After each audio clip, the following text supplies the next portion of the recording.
Le deuxième avantage du PHP, c'est de créer des sites dynamiques, c'est-à-dire des sites, comme on l'a vu, qui changeront à chaque visite de l'utilisateur.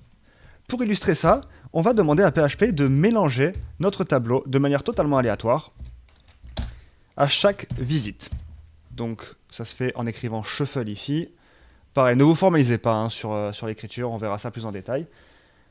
Tout ce qui compte, c'est que ici, là, ma liste est dans l'ordre. Chien, chat, koala, renard, chien, chat, koala, renard, c'est toujours les 4 mêmes qui se répètent.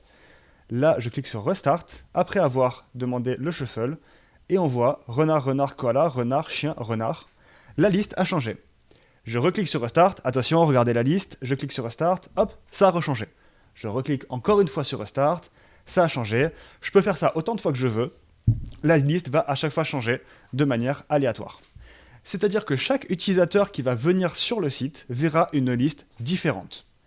Et là, on parle uniquement d'une liste d'animaux, mais il y a énormément de choses sur lesquelles PHP peut se baser pour modifier le contenu d'un site.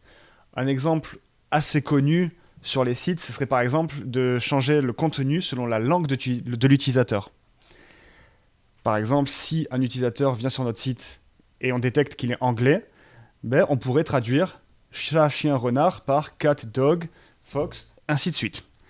Un autre exemple, ce serait par rapport à la date de l'utilisateur. Tout simplement, si on a un blog, qu'un utilisateur vient sur notre site et qu'entre-temps, on crée un nouvel article sur notre blog, dès que l'utilisateur va rafraîchir le site, hop, il va voir tout en haut notre nouvel article.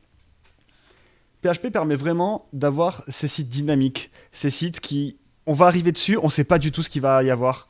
Peut-être qu'il y aura des nouveautés, peut-être que la langue va changer, peut-être que la liste d'animaux sera différente. C'est vraiment ça que permet la génération de HTML via le PHP. Et c'est ce qu'on va apprendre dans les prochains cours.